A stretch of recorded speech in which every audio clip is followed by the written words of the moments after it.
Mama udah ambil wudhu malah bersihin pipi. Alah, tentu.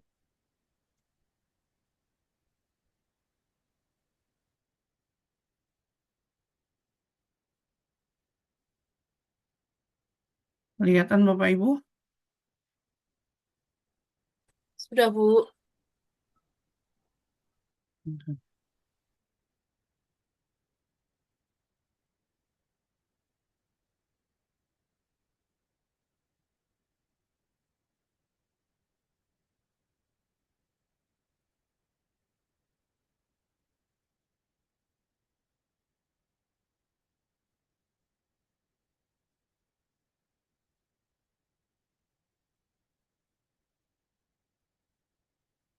Sebelum saya masuk ke topik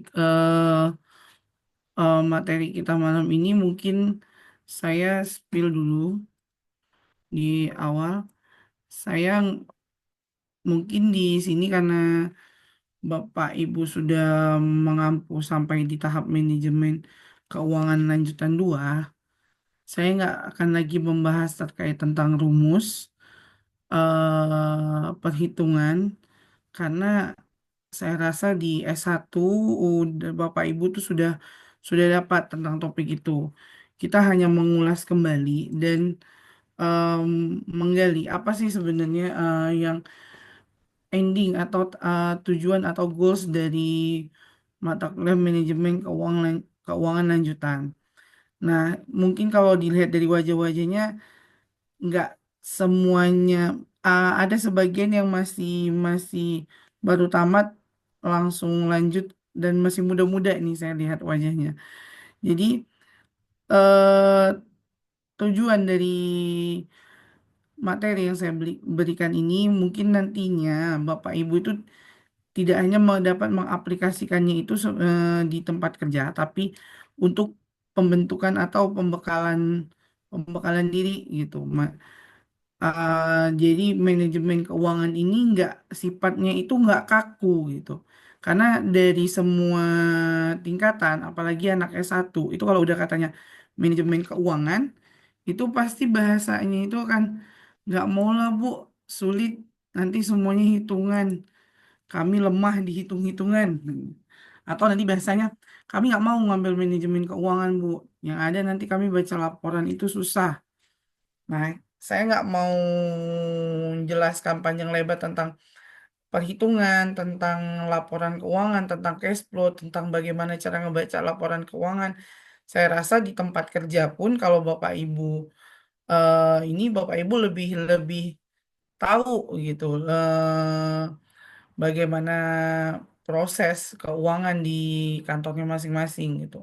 Nah, saya hanya menjelaskan di sini aplikatifnya dan kalau di dunia akademik, manajemen keuangan itu fungsinya dan untuk dibaca untuk manfaatnya keluar itu seperti apa gitu.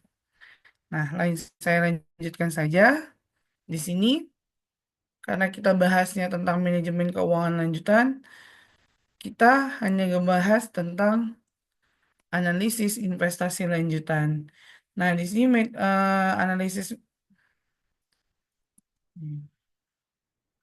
analisis investasi lanjutan itu kita menggunakan metode penilaian investasi. Kalau Bapak Ibu pernah belajar di S1, yaitu ada namanya net present value atau melihat nilai dari nilai saat ini dari sebuah investasi yang dilakukan.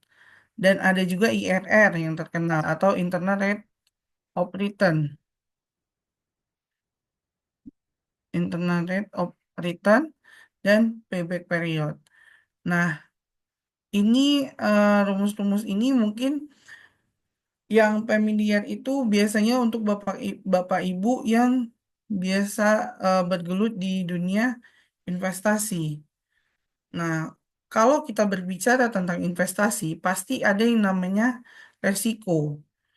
Nah, kalau resiko itu pasti yang kita harapkan adalah return atau pengembalian. Apa fungsinya manajemen keuangan ini? Jadi manajemen keuangan ini, kita belajar manajemen keuangan itu fungsinya itu untuk mengevaluasi resiko dari investasi yang kita lakukan. Jadi kalau disesuaikan biasanya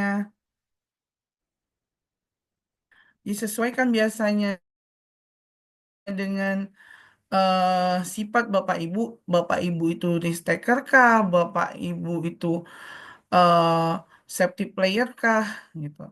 Jadi kalau misalnya risk taker, misalnya kita bilang lah ya, yang ada yang lagi booming saat ini gitu. Dan rata-rata pemain pemain ini apa taruhan dan judi itu biasanya risk taker. Mereka mau memberikan atau mau mengeluarkan uang mereka itu dengan harapan returnnya itu yang kembali juga akan besar. Tapi kalau secara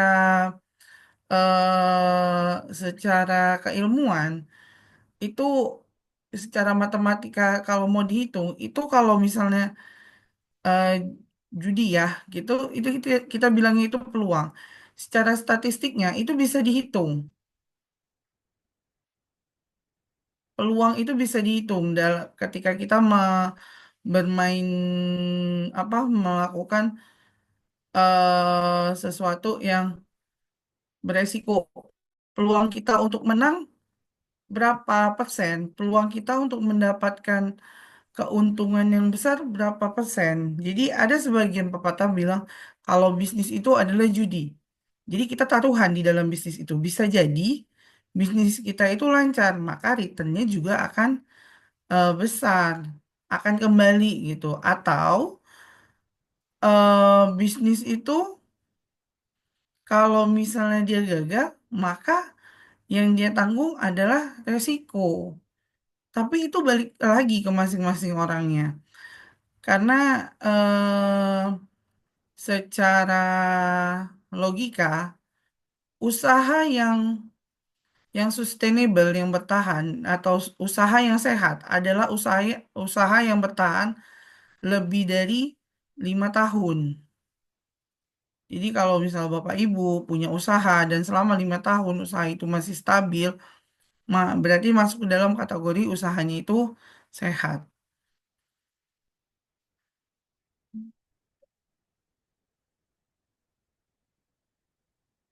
Nah, selanjutnya itu ada struktur modal optimal, di mana ini berdasarkan teori itu kalau bicara tentang struktur modal itu adalah teori menggunakan biasanya teori Modigliani dan Miller dan teori trade-off teori atau teori perdagangan. Jadi biasanya faktor-faktor yang mempengaruhi struktur modal yaitu biaya modal, kondisi pasar, dan tujuan perusahaan. Nah, strategi pengolahannya yaitu optimalkan kombinasi hutang dan ekuitas untuk nilai maksimum. Kalau menurut Bapak Ibu, bagaimana kombinasi hutang dan ekuitas untuk usaha yang sehat? Ada nggak yang mau ngasih pendapatnya? Kira-kira nih, ada nggak yang mau ngasih pendapatnya? Komposisi hutang dan ekuitas untuk usaha yang sehat. 70-30 kali Bu ya. Gimana Pak? Sorry. 70-30 equity 70, utangnya 30. Kalau bisa Eh, lebih besar equity-nya kan? kalau kalau bisa lebih besar modalnya, berarti kalau ekuitas itu kan identik dengan modal, Iya, ya kan Pak? Bukan betul. identik, memang ekuitas itu adalah modal. Jadi berarti kalau 70-30 itu yang dibesarin itu modal sendiri dulu baru utang. Ada nggak perusahaan menurut Bapak Ibu yang berdiri dari utang? Ada Bu. Hampir 90% atau 95% utang. Kira-kira apa itu, Pak? Perbankan bukan ya, Bu? Gimana, Bu? Kalau yang perbankan itu bukan ya, Bu ya? Iya, Bu, benar. Jadi kalau perbankan itu dia itu uang yang mengalir itu 100% hampir itu adalah dana yang ditarik dana nasabah yang dititipkan dan disetorkan kembali.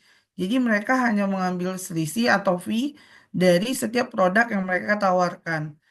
Itu full hutang. Jadi mereka hampir tidak punya dan perbankan itu hampir tidak punya aset tetap. Jadi mereka tidak punya mesin, mereka hampir tidak punya gedung, dan mungkin ada ya gedung, tapi untuk gedung itu maksudnya itu kayak gudang gitu kan mereka tidak ada. Jadi kalau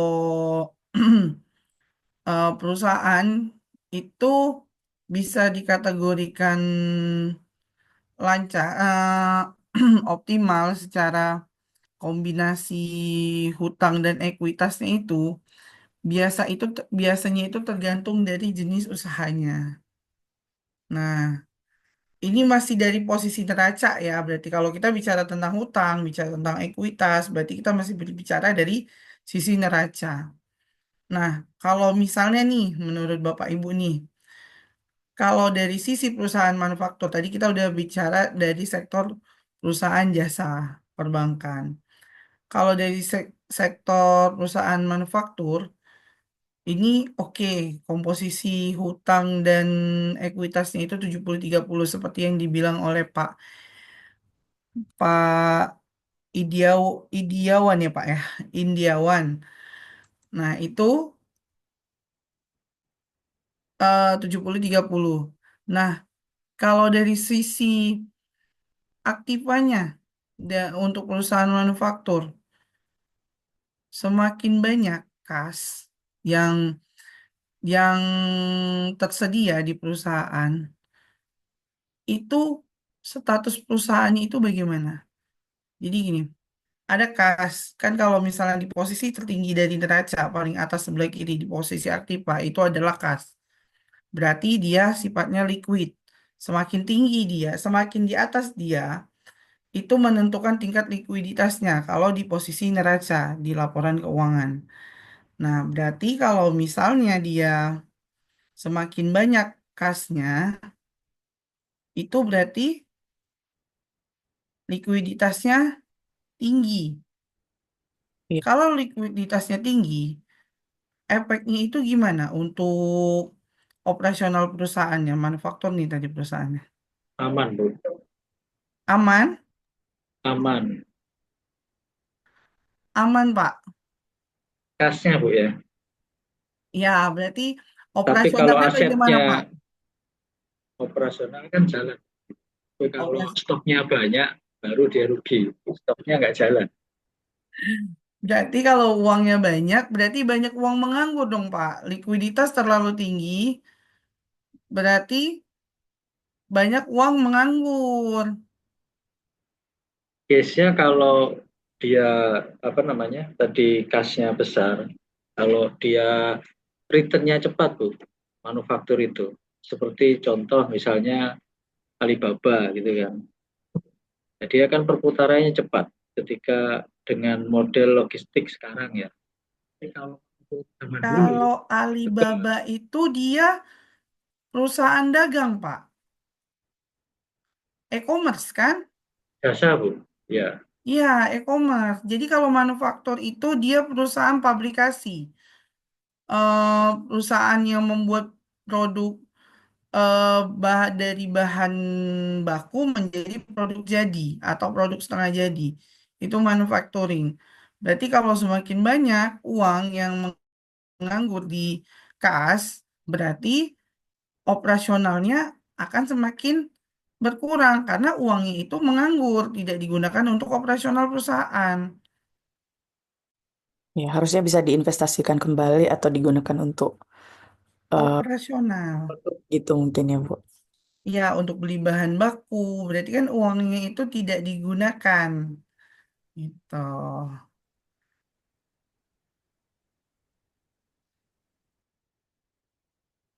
Nah, ini selain Selanjutnya itu ada manajemen risiko keuangan. Sebenarnya ini saya gabungkan dari beberapa bab. Itu saya gabungkan menjadi satu. Kalau nggak salah saya kumpulkan jadi dari 5 bab. Nah, untuk manajemen risiko,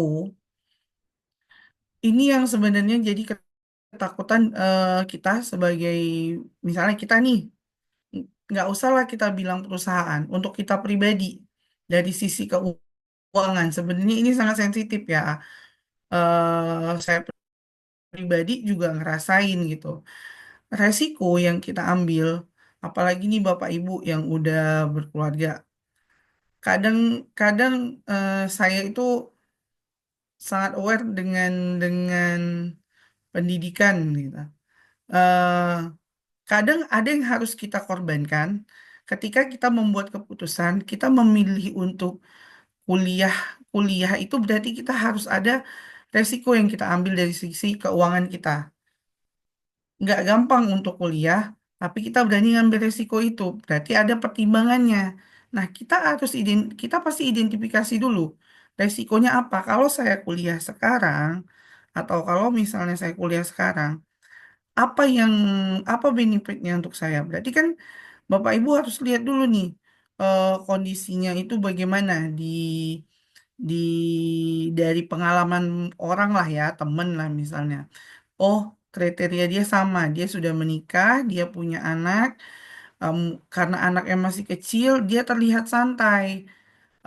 Kalau dia ambil kuliah, saya ikut, mumpung anak saya masih kecil. Misal nih ya, itu seperti itu. Itu namanya identifikasi pasar. Terus ada juga namanya kredit. Jadi identifikasi pembiayaan.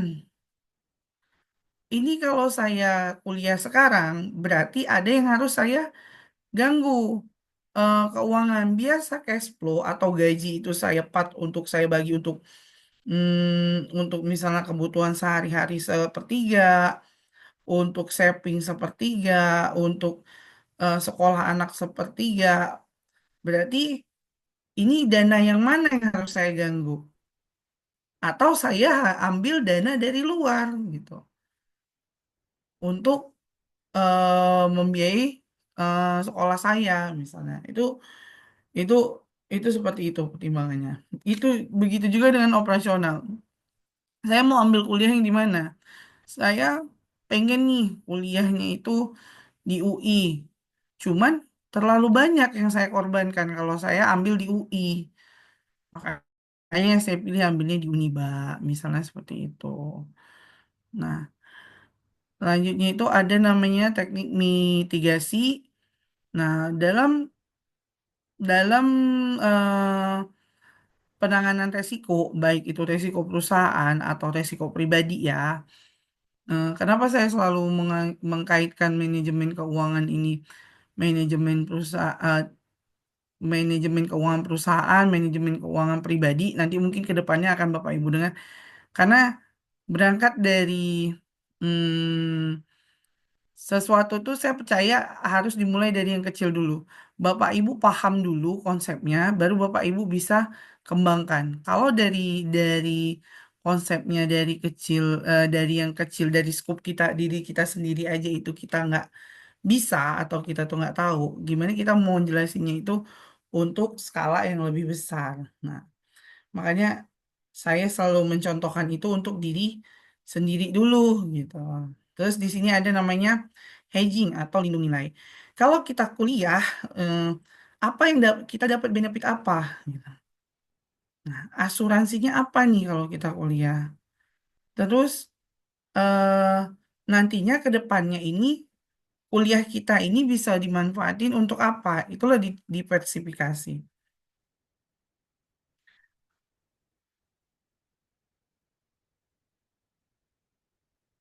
Sampai di sini ada yang mau ditanya, Bapak Ibu?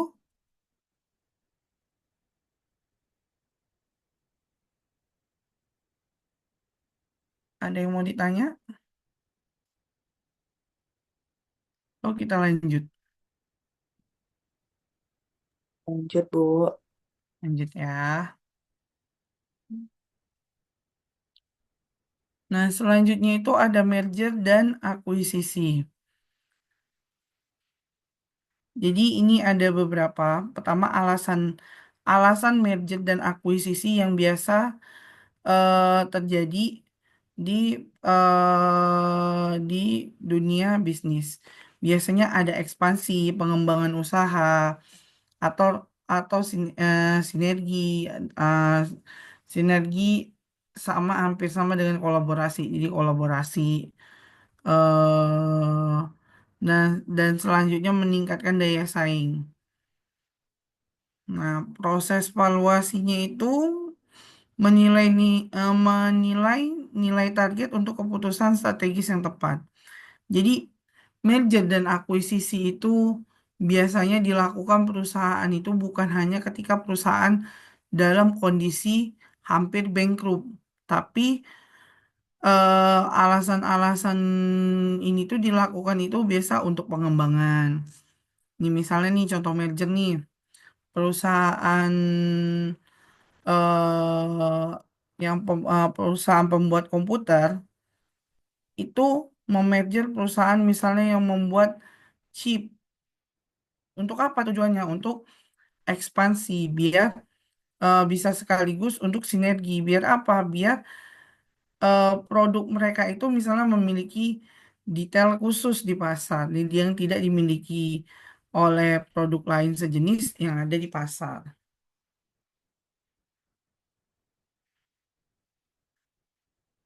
Nah, selanjutnya itu kayaknya nggak perlu saya jelasin.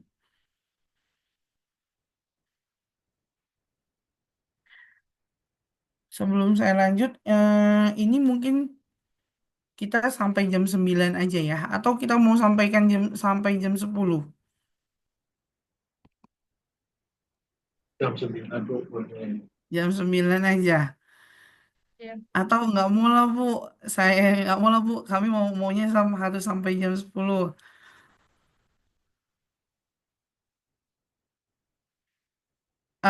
Bapak Ibu, nanti kita di akhir sesi, saya akan kasih Bapak Ibu tugas. Itu nanti besok kita akan adakan presentasi. Kenapa saya bilang jam 9? Jadi nanti ada tugas yang saya beri untuk dipresentasikan besok. Jadi makanya ini saya percepat. Saya mau ganti slide ke satu lagi, ke materi yang satu lagi. Nah, selanjutnya scoop dari manajemen keuangan itu dia tidak hanya lokal di Indonesia saja. Nah, ini ada juga dia mencakup tentang manajemen keuangan internasional. Salah satunya yang familiar di sekeliling kita adalah nilai tukar atau falas valuta asing. Nah, dampaknya atau resikonya itu dampak fluktuasi mata uang pada keuntungan perusahaan. Jadi, kalau Bapak Ibu masih ingat kasus krisis moneter tahun 1998, ada ada yang ingat nggak Pak alasannya apa? Tahun 98 itu kenapa terjadi krisis moneter?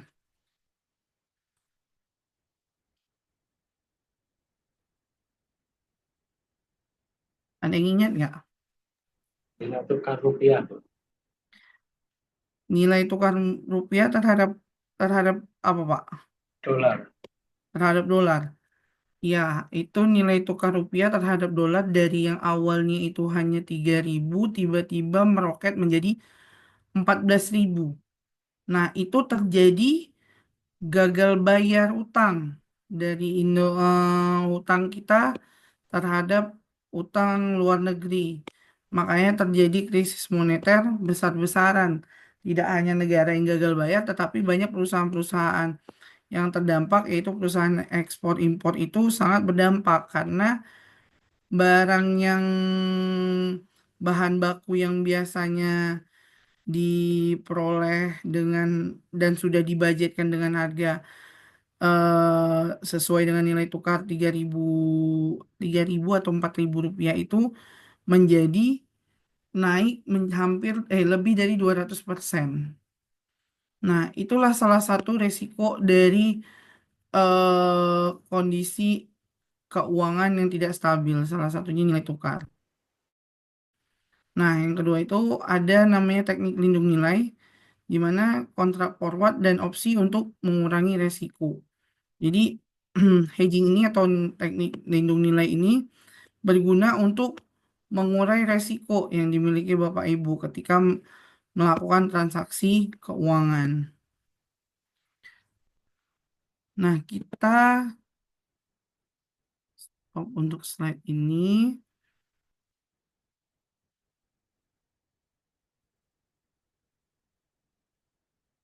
Hmm, Sri boleh tanya, Bu? Iya, Pak. Ya, terkait tadi ada restruktur keuangan ya, Bu ya, Oh, restrukturisasi keuangan. ya. Oh, betul. Kapan sebuah perusahaan itu harus melakukan restruktur keuangan? Ketika dia sudah di tahap apa ya namanya? Jenuh, Pak. Dia begini, restrukturisasi keuangan itu tidak selalu diperlukan. Gimana? Oh, tidak selalu diperlukan kalau misalnya perusahaan stabil.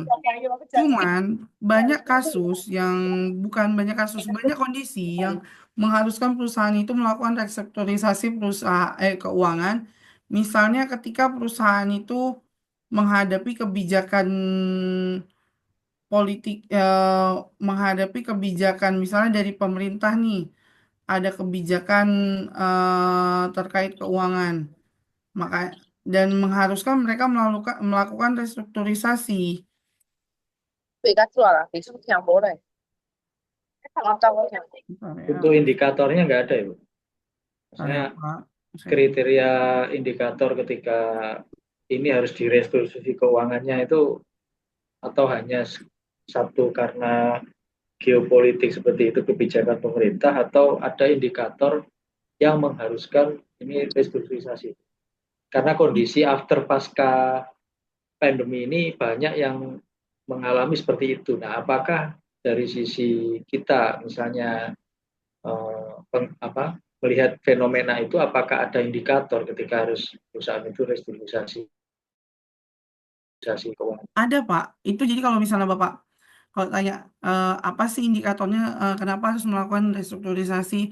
Jadi ketika perusahaan itu sudah menghadapi jenuh, kondisi bisnis yang jenuh. Jadi kayak misalnya seperti misalnya itu ini lagi COVID nih kemarin. Kan memang banyak perusahaan, apalagi perusahaan perhotelan itu banyak yang kolaps. Nah, di Batam aja itu karena kebetulan itu saya sering lewat itu, saya ada lihat tuh hotel mulai dari pandemik sampai dengan saat ini itu sudah 3 kali ganti ganti nama. Jadi mereka melakukan salah satu caranya untuk mengurangi resiko mereka. Mereka melakukan restrukturisasi sebelum nilainya itu terlalu jatuh. Jadi kan ada itu indikator menuju bankrupt perusahaan. Sebelum bankrupt, ketika perusahaan masih memiliki nilai, mereka memutuskan untuk mengalihkan bisnis mereka. Misalnya, oh kita tutup aja hotel yang di sini karena untuk mengurangi eh, biaya keluar misalnya. Karena operasionalnya itu sudah nggak menutupin dari penjualan yang ada. Jadi mereka melakukan restrukturisasi dengan misalnya pengurangan pengurangan jumlah unit bisnis gitu. Kalau alasannya yang biasa, yang normalnya dilakukan restrukturisasi itu ketika terdapat indikator menuju bankrupt. Ya, ya. Bankrupt secara operasional, secara finansial, atau kalau misalnya Bapak, ini itu dari kasus perhotelan tadi ya, atau kayak misalnya ada kasus itu dari universitas nih yang ada dua case. Nah, yang satu case-nya ini dua-dua sama. Ada permasalahan internal yayasan. Jadi sama-sama rebutan masalah pembagian bagi hasil. Nah, kalau Bapak tahu nama universitasnya itu UISU, Universitas Islam Sumatera Utara, itu sempat fakultas kedokterannya itu lulusannya tidak diakui karena mereka memilih melepaskan diri. Ada dua kubu gitu. Tapi itu tidak sampai dikti turun tangan. Nah, itu sempat heboh. Nah, dan pokoknya endingnya itu grade akreditasinya itu turun dan mereka memutuskan untuk melepaskan kedokteran itu gitu. Itu salah satunya itu restrukturisasi, melepas unit bisnisnya yang karena mereka punya persepsi tidak satu persepsi lagi. Jadi mereka memutuskan untuk bubar dan melepaskan itu walaupun endingnya balik lagi ya sekarang yang kedokterannya itu. Nah, itu mereka memutuskan untuk restrukturisasi secara finansial operasionalnya dilepas unitnya. Walaupun unit itu dinilai sangat berpotensi untuk menghasilkan keuntungan. Itu dari sisi organisasi memutuskannya. Jadi itu mereka melakukan restrukturisasi. Ada lagi case-nya satu lagi, gitu juga alasannya itu sama. Tapi karena kita kan di bawah naungan Dikti nih ya kalau untuk universitas. Cuman karena eh, kalau bahasa orang Medan tuh kalau aku nggak dapat, kau jangan dapat. Udah kita bubar aja, jadi nggak ada sama-sama yang dapat gitu. Itu ada kampus yang yayasannya itu karena bersitaru kampusnya itu, jadi mereka itu memutuskan seperti itu. Udah bubar, tidak lagi dipikirkan mahasiswanya bagaimana, lulusannya bagaimana, pengalihan pengalihan administrasinya gimana, seperti tiba-tiba hilang aja. Itu itu juga keputusan itu juga itu salah satu jenis restrukturisasi yang yang endingnya itu ya udah gitu, nggak ada win-win solution gitu. Namanya restrukturisasi pasti kita mencari win-win solution dengan memikirkan ini harus gimana, ini harus seperti apa. Kalau kita kurangi unit bisnis yang ini, yang satu ini, berarti kan kita nggak perlu mengeluarkan biaya kos ya. Yang dipikirkan itu biasanya kos untuk membayar karyawan. Ya, karena dari sisi keuangan itu, biaya yang paling besar itu biasanya gaji. Mungkin Bapak Ibu juga sebagian ada yang di pemerintahan, anggaran itu biasanya juga paling besar itu pasti untuk gaji kan, Bapak Ibu, dibandingkan operasional.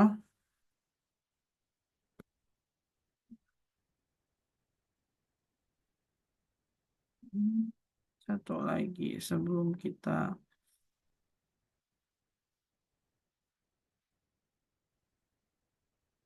Hmm. Nah, saya masukkan tema ini financial literacy bukan karena sebenarnya ini salah satu tema di keuangan yang sedang in. Jadi literasi keuangan, eh melek melek uang, melek pengelolaan uang. Nah, target kenapa saya merasa topik ini itu lebih lebih in gitu. Jadi itu untuk memberikan pemahaman eh, tentang literasi keuangan, terutama Bapak Ibu yang masih muda itu itu saya rasa sangat berguna ya gitu. Dah yang kemudian keterampilan mengelola uang dan kemampuan menetapkan tujuan keuangan. Kalau pengetahuan keuangan saya rasa Bapak Ibu apalagi ibu-ibu sudah lebih paham nih ya bagaimana mengelola keuangan setiap bulannya. Nah, kita masuk sedikit Itu apa sih itu financial literacy atau literasi keuangan? Itu pengetahuan dan pemahaman tentang berbagai konsep, alat dan praktik keuangan yang diperlukan untuk mengarungi dunia keuangan dan membuat pilihan keuangan yang tepat. Memahami keuangan pribadi membantu membangun hubungan positif dengan uang sehingga dapat membelanjakan dan menabung secara bertanggung jawab. Jadi, financial literacy itu sama seperti literasi-literasi eh, yang ada saat ini, misalnya literasi tentang apa SDM itu memberikan pemahaman tentang keuangan secara sebenarnya sih lebih ke personal dibandingkan untuk organisasi. Tapi seperti yang saya bilang tadi, saya terbiasa mulai itu sesuatu dari personal dibandingkan untuk skala lebih luas.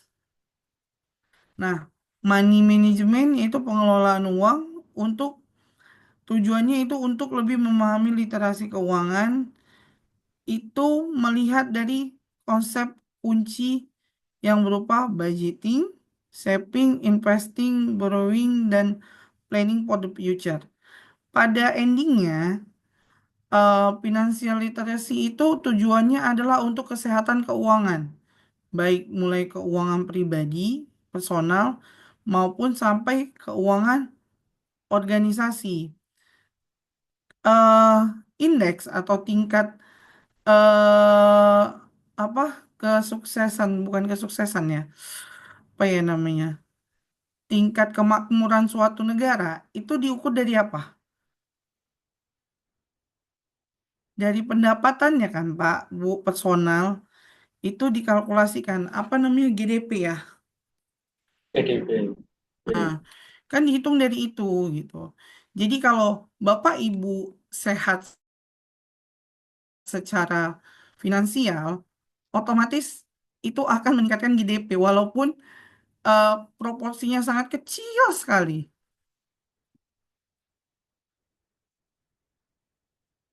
Nah, kita mulai dari budgeting, penganggaran. Jadi penganggaran melibatkan membuat rencana pengeluaran berdasarkan pendapatan dan pengeluaran. Kalau ini saya bilang standar lah ya, gitu. Kita semua udah melakukannya setiap bulan bahkan. Jadi pendapatan itu dari uang yang diterima, pengeluaran tetap itu pengeluaran yang biasanya dikeluarkan rutin seperti bayar listrik, air dan sebagainya. Dan ada namanya pengeluaran diskresioner atau uang yang dibelanjakan untuk hal-hal yang tidak penting. Ini uang untuk apresiasi diri biasanya. Dan kemudian ada tabungan, ya uang yang disisihkan. Nah, budgeting ini balik lagi ke personal masing-masingnya. Ada orang yang biasanya itu sifatnya itu eh, ya ada uang ya spontan aja mau untuk bayar. Ada yang harus dibayar dan langsung dibayarkan. Ada yang nggak pakai perkiraan. Ada yang tiba-tiba merasa banyak aja uangnya. Tiba-tiba ketika gajian Assalamualaikum Waalaikumsalam. 1-2 jam kemudian udah tinggal sisa 500.000. Ada kalau seperti itu. Nah, jadi budgeting ini penting sebenarnya. Semuanya itu kalau dari sisi keuangan, itu yang paling penting adalah budgeting. eh Kalau bahasa kerennya itu gaya disesuaikan dengan isi kantong. Jadi kalau misalnya isi kantongnya 50.000 gitu untuk hariannya, untuk makan siangnya, berarti kan nggak bisa kita makannya di Marugame Udon, nggak bisa kita makannya di mana lagi? Pokoknya di Sushite itu kan berarti nggak bisa. Berarti batasnya itu hanya nasi Padang. Kalau dibajetin uang makan hariannya itu hanya 50.000. Gitu.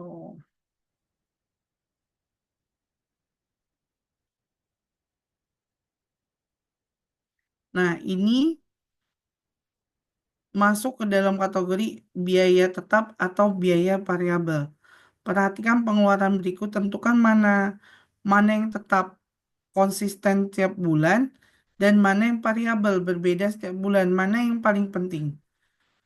Kalau saya bilang itu yang paling penting itu setiap bulan adalah yang berwarna kuning. Tapi saya nggak tahu kalau yang lain karena beda-beda personal biasanya beda-beda. Nah, selanjutnya itu ada saving atau simpanan. Menabung uang akan membantu Bapak Ibu untuk menutupi pengeluaran di masa depan, seperti barang-barang dengan harga tinggi dan keadaan darurat. Anda mungkin kemungkinan besar akan menghadapi pengeluaran yang tidak direncanakan atau bahkan periode di antara pekerjaan. Memiliki uang yang ditabung dapat membantu untuk menutupi biaya-biaya tersebut dan memberikan stabilitas keuangan dan memberikan fleksibilitas untuk mengeksplorasi peluang lainnya. Jadi sebenarnya saving ini Bapak Ibu bukan untuk dana healing. Kita sebenarnya nggak hanya yang lain. Saya sebenarnya juga seperti itu. Saving itu nanti ketika sudah cukup digunakan untuk healing. Sebenarnya tidak. Saving itu sudah ada targetnya, sudah ada posnya. Misalnya saving untuk tabungan anak. Jadi ketika anak butuh, itu sudah dikeluarkan. Nah, saving untuk apa lagi? Untuk yang banyak tidak terduga itu undangan. Saving untuk misalnya untuk biaya kesehatan tiba-tiba sakit. Jadi saving itu bisa jadi dana cadangan.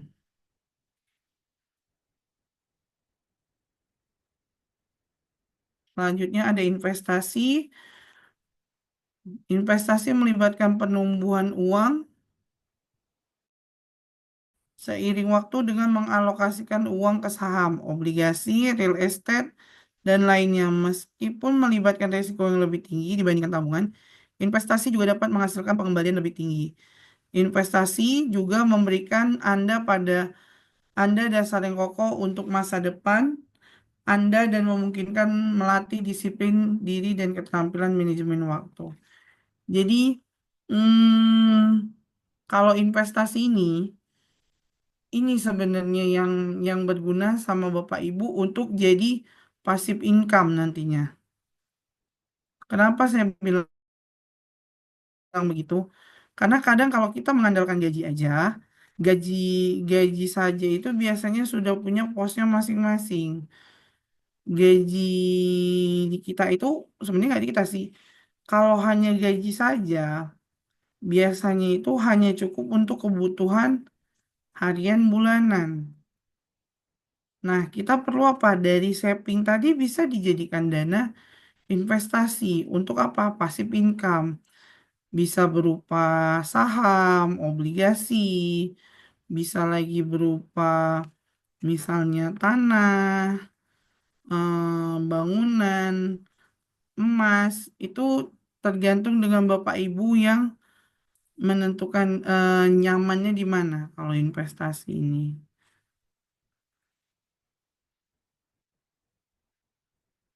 Nah, selanjutnya ada pinjaman. Mungkin akan tiba saatnya membutuhkan lebih banyak uang daripada yang Bapak Ibu miliki. Misalnya berencana melanjutkan pendidikan tinggi. Ini seperti yang saya bilang tadi. Atau mungkin memerlukan pinjaman mahasiswa. Pinjaman mahasiswa dapat bermanfaat untuk memahami persyaratan pinjaman dan menggunakan dana tersebut secara bertanggung jawab. Nah, pinjaman ini nggak selalu dianjurkan, tetapi untuk kondisi-kondisi tertentu ini sangat bermanfaat. Kalau misalnya memang kita punya sesuatu yang harus kita penuhi dari sisi keuangannya. Sampai di sini ada yang mau ditanya?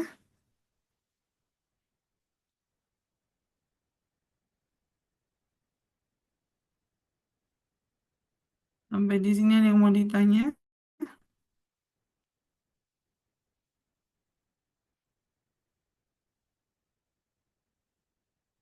Oke, saya lanjutkan. Nah, selanjutnya itu ada perencanaan masa depan. Perencanaan masa depan itu pada endingnya itu harus dipikirkan mulai dari sekarang, Bapak Ibu. Jadi saya sedang melakukan penelitian dan sudah berlangsung. Itu sebagian besar kita itu tidak punya perencanaan keuangan di masa depan. Jadi sorry nih untuk kita nih yang mungkin rata-rata usia produktif di Indonesia itu berapa Bapak Ibu? Kalau untuk dosen itu kami di 70, di 65. Itu pensiun.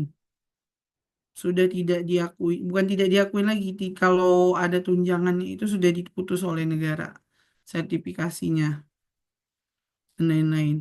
Saya nggak tahu kalau ASN, kalau di PT berapa, saya nggak tahu. Tapi yang jelas sebagian besar itu kalau sudah pensiun, itu biasanya masih memikirkan mencari pekerjaan yang lain. Hampir semua masyarakat Indonesia. Berbeda kalau misalnya kita di luar negeri, kalau di luar negeri itu biasanya mereka pensiun memang untuk pensiun dengan menikmati dana pensiun mereka yang memang di-cover oleh pemerintah. Jadi ketika mereka pensiun, mereka tinggal jalan-jalan. Biasanya itu masyarakat di Eropa. Tapi kalau di Indonesia enggak. Ketika sudah pensiun, kita cenderung mencari pekerjaan yang lain untuk melanjutkan kehidupannya. Ada Bapak Ibu yang sudah punya rencana untuk pensiun, rencana perencanaan keuangan untuk pensiun?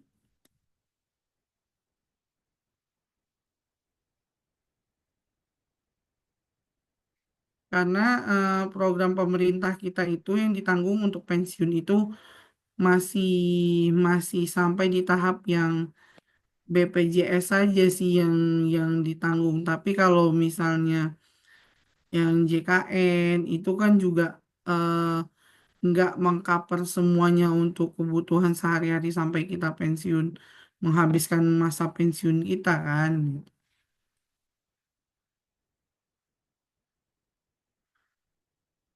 Pensiun mungkin terasa masih jauh, tetapi lebih baik bersikap proaktif ketika menyangkut perencanaan masa depan. Semakin awal Anda mulai, maka semakin stabil masa depan keuangannya. Salah satu manfaatnya adalah berpikir ke depan, memungkinkan Anda menghitung berapa banyak yang perlu Anda tabung dan investasikan setiap tahun untuk mencapai tujuan keuangannya.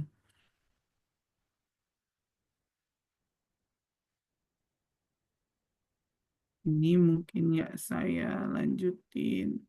Nah, yang sampai dengan tadi ada yang mau ditanya sebelum saya ke tugas?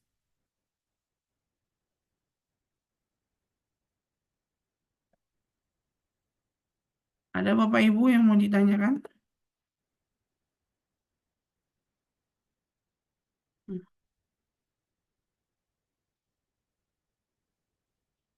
Untuk tugasnya, itu Bapak Ibu cari 5 artikel terkait manajemen keuangan dan buat rangkumannya dalam slide PowerPoint. PowerPointnya nggak perlu banyak, itu 5 slide aja cukup.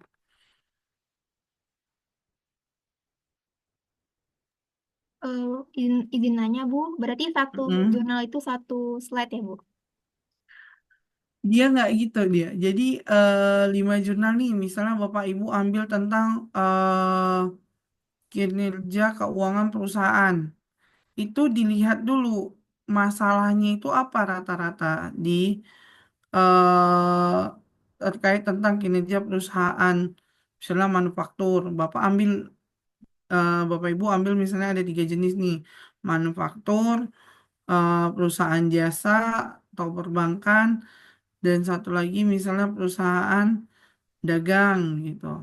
Itu dilihat tuh nilai kalau misalnya masalahnya kalau manufaktur itu kinerjanya itu biasanya cenderung melihat pada kestabilan neraca gitu. Sedangkan kestabilan operasional yang dilihat dari aset, semakin bagus asetnya maka aset tetapnya yang berupa mesin maka akan semakin menentukan tingkat produksinya. Misal ya, perusahaan jasa lain lagi, perusahaan ini lain lagi, itu satu slide. Selanjutnya itu metodologi misalnya atau literasi gitu kan, sama sama semuanya kinerja perusahaan adalah bla bla bla. Yang selanjutnya itu metodologi menggunakan SPSS misalnya. Udah gitu menggunakan data time series dari tahun sekian sampai sekian. Dan selanjutnya hasilnya. Boleh ambil pembahasannya aja slide selanjutnya. Begitu. Jadi di review jurnalnya.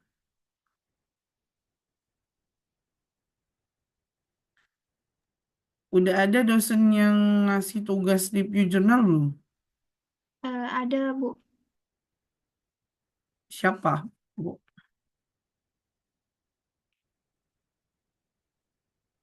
Dia hampir seperti nge-review Sarma. jurnal dia. Ah? Bu Sarma, ya, lupa namanya. Sarmini. Ah, iya, Bu Sarmini. Ya, dia hampir sama seperti review jurnal. Bapak Ibu makanya harus baca dulu dan diambil poin pentingnya aja sih.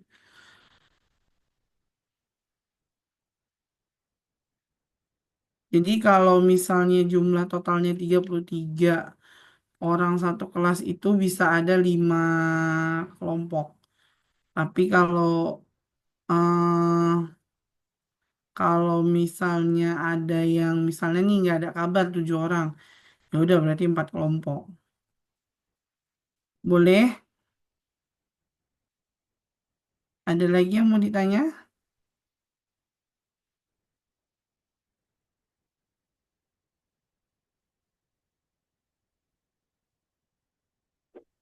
Ada lagi Bapak Ibu yang mau ditanya?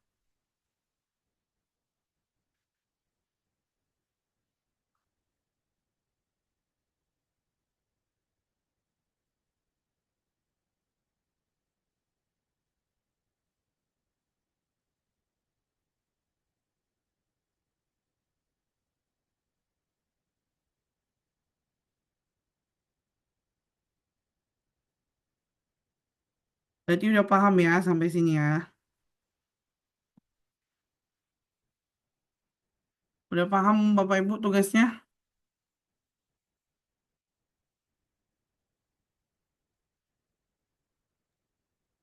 Iya, Bu. Masih ada nggak yang mau ditanya? Bu, izin nanya. Biasanya kami yang aktif cuma belasan aja, Bu. Jadi berapa kelompok ya, Bu? Hmm, dibagi aja Bu. Pokoknya satu kelompok itu 7 gitu. Yang kalau yang nggak ada tinggalin aja nggak apa-apa. Jadi kalau misalnya ada 17, yang ini kalau nggak salah saya ini ada totalnya itu 17 orang. Berarti kalau 7 itu bisa tiga kelompok kan? Yang lainnya kemana? Biasanya memang segini aja sih, Bu, dari Yang lainnya muncul kalau misalnya nanti ngumpul-ngumpul UTS dan UAS. Ini sesi UTS atau UAS, Bu? UTS nanti belum. Kedepannya masih ada UTS, Bu. Masih UTS ya. Iya, Bu. Kalau mungkin kalau sama saya nilai itu nggak jadi masalah, Bu. Yang penting Ibu kumpulin tugasnya apa yang saya kasih nanti juga nggak susah-susah kok. Saya tahu Bapak Ibu sudah pakem di bidangnya masing-masing. Kalau kita harus ngebahas lagi tentang perhitungan rasio keuangan itu saya bukan bukan sanksi, cuman nggak mau menambah beban Bapak Ibu. Jadi kita pakai yang metode manajemen keuangan secara logika aja. Nanti kalau misalnya saya kasih soal seperti anak S1 nanti terlalu sulit ininya Karena biasanya kalau soal keuangan itu nggak bisa 1 jam ngerjainnya. Ada Bapak Ibu yang alumni Unibah S1-nya? Enggak. Rata-rata dari mana, Bu? Batam atau Pinang? Atau Karimun? Assalamualaikum Bu. Gimana? Waalaikumsalam. Iya, Pak. Saya Pak Kabul, saya Agus. Eh, saya ada pertanyaan sama poin saya pertama. Maaf, Pak. eh, Suaranya ingin putus-putus. bertanya. Yang kedua ingin memutuskan. Halo. Suaranya nggak jelas, Pak. Suaranya Iya Bu. nggak jelas. Ini lagi di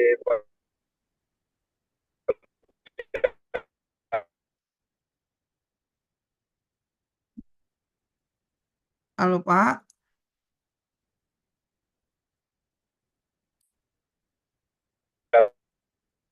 Nggak anak jelas. Iya, ini Pak. dari Batam menuju. Ya, ini lagi dalam perjalanan Bu. Mohon maaf kalau sinyalnya kurang stabil. Ya, ini ingin bertanya yang pertama tadi masalah pembahasan di awal mengenai apa ya manajemen keuangan di suatu organisasi atau perusahaan. Eh, Pengetahuan saya untuk memulai suatu proyek pada suatu perusahaan atau organisasi itu kan pasti ada apa ya melakukan analisis terhadap kemungkinan-kemungkinan yang akan terjadi. Ya, Iya. kemudian saya ingin bertanya untuk standar praktisnya berapa persen sih safety factor di dalam suatu organisasi agar project itu tercapai dan terhindar dari yang dikhususkan tadi itu ya bankrupt itu ya. Terutama untuk yang force major ini Bu, ini kan force major ini kan kita tanpa unpredictable ya, Iya. sesuatu seperti COVID tadi itu kan, itu gimana kita organisasi itu juga tetap bertahan gitu. Itu aja saya pengen tahu dari segi ilmu keuangan seperti apa. Kemudian poin yang kedua saya hanya meluruskan bahwa kami di S2 ini Bu ada yang non linear Bu, banyak ada juga yang dari teknik gitu. Jadi sekiranya kalau mengenai perhitungan dasar yang sekiranya tidak diperlukan, tidak mengapa, kami akan mencari tahu bagi yang non linear ya. Tapi kalau sekiranya ini perhitungan dasarnya sebagai referensi dan itu memerlukan sesuatu yang krusial, mungkin bisa dibuatkan pengetahuan bersama. Mungkin yang backgroundnya dari keuangan bisa sebagai referensi dan bagi yang non linear ini sebagai suatu ilmu yang baru buat kami. Terus yang terakhir, saya juga salah satu alumni Unibah tapi dari teknik. Demikian. Terima kasih Bu. Ya, terima kasih Pak Mohon maaf Bu Anas. ya, ini lagi Iya, nggak apa-apa Pak.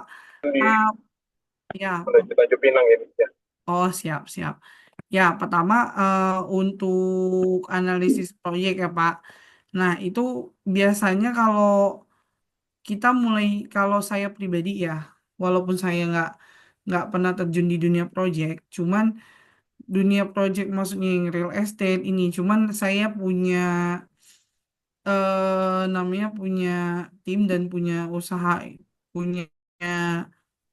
ya itu eh di bidang masih di bidang pendidikan itu. Nah, itu cara mengukurnya itu kita melakukan riset pasar dulu, terutama biasanya kalau misalnya Bapak udah expert atau Bapak Ibu udah expert, kayaknya nggak susah ngebaca ritme pasar. Kayak saya punya usaha itu namanya, kalau kami di dunia akademik tuh saya punya rumah jurnal. Kenapa saya buat rumah jurnal itu? Karena saya percaya itu punya pasar di situ. Dan saya bisa handle dan kuasai pasar itu. Gitu juga biasanya Bapak Ibu untuk mulai usaha, maupun itu usaha real estate, project yang lain-lain itu pasti Bapak Ibu sudah bisa mengukur, dan nggak mungkin Bapak Ibu mau nanamkan investasi yang besar untuk sesuatu yang Bapak Ibu nggak tahu.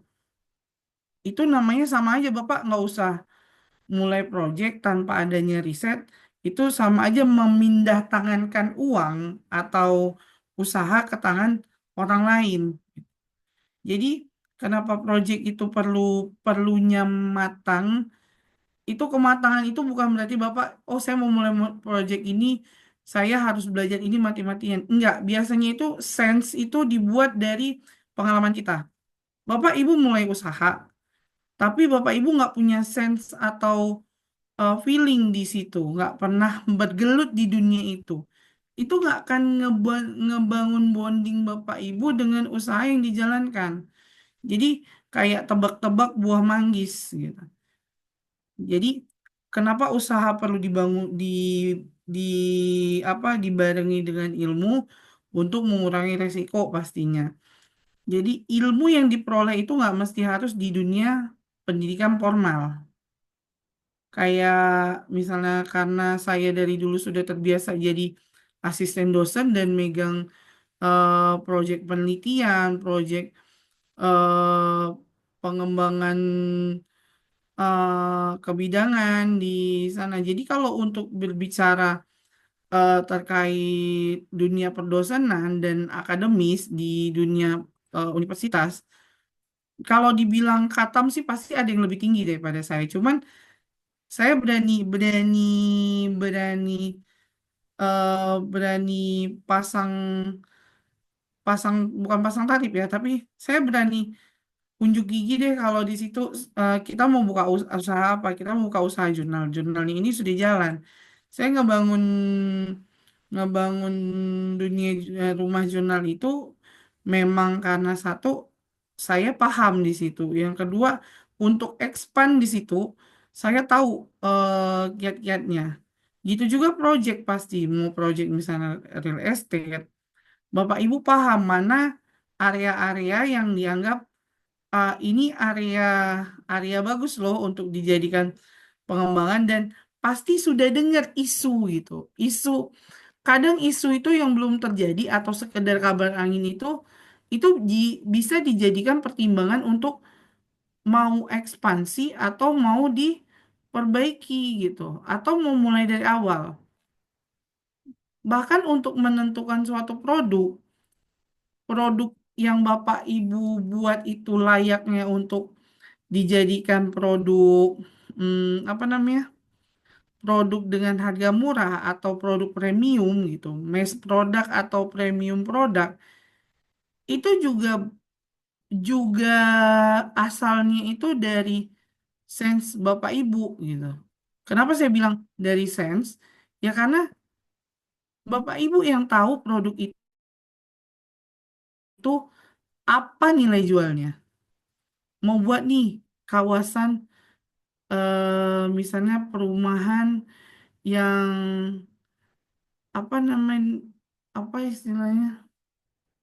Oh salah, misalnya kawasan area perumahan mau bangun area perumahan yang mewah gitu atau yang murah tapi Bapak Ibu cari tanahnya di Batam Center gitu. Kan nggak ngena dengan tujuannya. Jadi kenapa dalam usaha itu ada namanya perencanaan? Perencanaan itu dibangun harus sesuai dengan logika. Karena kita berbicara tentang keuangan, otomatis yang harus kita bahas logika keuangan. Modalnya misalnya mau beli rumah aja, misalnya modalnya 100 juta mau beli rumah cash, itu kan nonsen kalau di Batam. Tapi karena pingin punya rumah, bolehlah cari rumah tapi di luar Batam, misalnya saya nggak tahu ya di Batu Haji itu udah ada atau enggak gitu. Tapi kalau misalnya Bapak Ibu bilang itu di Medan atau di pesisir Medan atau Pekanbaru di dalamnya daerah Jambi atau di pinggirannya sana itu saya rasa ada gitu dan nggak susah untuk cari rumah yang harganya 90 juta 100 juta tapi jangan juga lah yang mau yang 100 juta tapi rumahnya itu udah berpagar udah ada jalur wifi mungkin jangankan jalur wifi kalau apa PDAM kalau di ini di Medan. Kalau di sini namanya apa Bu? Moya, Bu. Moya. Dulu ATB, Bu. Apa? Sekarang Moya. Oh ya, ATB. Di sini kan di sini nggak ada lagi perumahan yang nggak dialiri ATB kan. Kalau di daerah-daerah sana masih banyak. Jadi makanya disesuaikan gitu dengan kondisi Bapak Ibu sendiri kalaupun mau bangun usaha. Nah, yang satu lagi, kapan seharusnya kita berhenti ketika kita menuju bankrupt? Itu tergantung dengan emosi si owner atau pemilik modal. Kalau pemilik modalnya itu mau habis-habisan, karena kan ada tipe risk taker, dia mencari peluang kecil. Nggak apa-apa, ini habis. Yang penting aku berusaha sampai habis, sampai akhir. Kalau dibilang salah, mungkin tidak gitu, karena memang dia cari peluang. Tapi kalau misalnya yang sehat itu ketika eh, nilai perusahaan itu sudah mencapai batas batas terendah ya, misalnya bukan batas terendah itu bukan bukan rugi, tapi memilih balance antara aset dan hutang itu lebih bagus dilepas atau diakuisisi kalau untuk merestrukturisasinya itu untuk mengembalikan kesehatan keuangannya itu lebih bagus direstrukturisasi atau dijual. Itu seperti itu. Nah, selanjutnya itu boleh aja sih Bapak Ibu kalau misalnya mau refresh. Cuman kenapa saya dari awal itu tidak ngebahas tentang manajemen keuangan dasar karena biasanya di awal itu sudah ada namanya matrikulasi. Matrikulasi itu fungsinya itu untuk penyamaan persepsi untuk Bapak Ibu yang asalnya nggak dari S1 manajemen. Tapi kalau misalnya memang kita mau ngebahas dari manajemen keuangan dasar, nggak apa-apa juga. Besok kita kita bahas dengan dari manajemen keuangan dasar. Jadi kita masih bahas akan balik tentang laporan keuangan, kita akan ngebahas tentang balance sheet report dan neraca, kita akan bahas tentang cash flow. Jadi gimana? Saya kembalikan nih ke Bapak Ibu. Berarti tugasnya akan saya ganti. Nggak, nggak lagi kita akan ngebahas jurnal. Nggak akan malam ini mungkin nggak saya kasih tugas. Kalau misalnya memang masih mau ngebahas tentang itu, saya akan kasih tugas mungkin itu tentang laporan keuangan. Tapi nanti untuk bisa jadi itu untuk UTS. Jadi gimana? Jadi saya tahu nih besok apa yang mau saya bahas. Iya Bu, setuju Bu sama yang Pak Anas Bu, karena memang kami yang uh, bukan dari basicnya keuangan misal gitu kan Bu. Jadi pengen dapat juga, mungkin pastikan Ibu yang lebih tahu bagian mana sih yang paling esensial gitu. Mungkin bisa kami diajarkan juga mungkin Bu. Ya, Pengen. nggak ada masalah sih Bu. Namanya biasanya kita tuh kalau untuk belajar, karena manajemen keuangan itu biasa kalau untuk ekonomi biasanya dapat baik itu akuntansi ataupun manajemen umum ya. Itu biasanya dapat. Karena S1 saya juga manajemen, Bu. S1 saya manajemen, S2 saya manajemen, S3 saya juga manajemen. Karena di sini mata kuliahnya manajemen keuangan lanjutan, jadi seharusnya yang kita bahas itu udah di level namanya nilai perusahaan, restrukturisasi, merger akuisisi, bahkan ada namanya eh economic value added atau nilai tambah perusahaan. Tuh.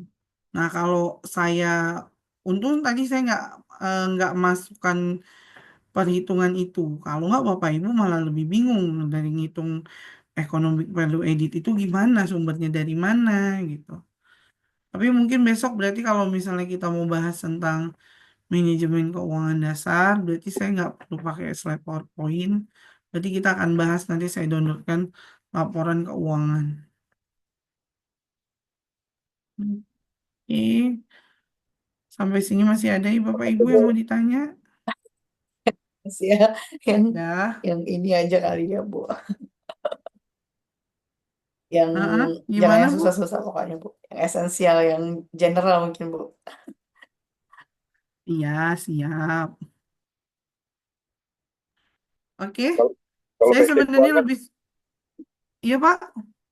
enggak Bu. Terima kasih Bu. Kalau basic keuangan semua orang sudah punya Bu, basic keuangan bertahan hidup. Sama Pak, makanya kenapa saya juga kalau sifatnya keuangan ini, misalnya laporan keuangan itu sifatnya kan jenuh ya. Bapak dari awal saya kuliah dulu S1, posisi neraca itu tetap sama, rasio keuangan itu tetap sama. Itu nggak ada perubahan dan tidak ada perkembangan. Tapi Oh, kalau yang kita pakai untuk secara logika sekarang itu pengembangannya yaitu eh, apa keuangan perilakuan namanya financial behavior, perilaku keuangan. Jadi gimana Bapak Ibu eh, menghabiskan uangnya untuk untuk untuk kondisi keuangan yang saat ini gitu. Nah, targetnya itu memang sekarang itu yang lagi dicanangkan itu untuk kita ya, terutama orang yang keuangan itu financial well-being. Jadi lebih ke literasinya, eh, mungkin dari kita nih, kita kasih tahu kalau misalnya saat ini tuh eh, masing-masing dari kita tuh,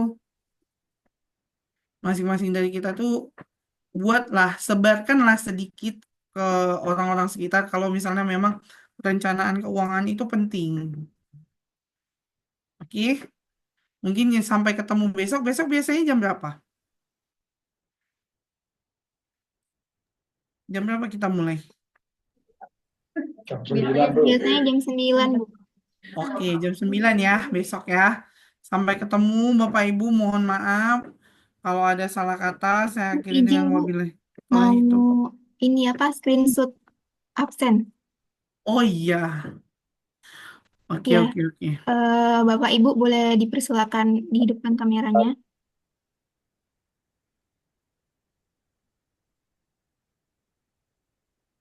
Sudah? Baik, saya mulai ya.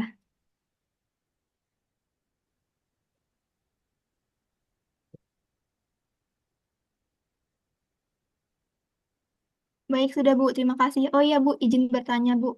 Berarti tadi Ya, untuk tugas kelompoknya, nggak usah, nggak uh, usah. Ya, kita pending dulu. Nanti saya ganti aja tugas kelompoknya. oke baik Bu, terima kasih. Iya, Dora langsung senang itu Bu. iya tahu saya Pak. Ini kalau saya ganti pasti ini akan ganti nih tugasnya. Saya udah paham kok Pak. Nggak apa-apa. Ya kita sama-sama ini aja. Oke, sampai ketemu Bapak Ibu besok. Semoga sehat selalu sehingga kita bisa ketemu lagi besok. Oke, Assalamualaikum. Waalaikumsalam. Waalaikumsalam. Terima Saya kasih, Terima Bu. kasih Bu. banyak. Terima kasih, Sama-sama. Terima Bu. kasih Bu.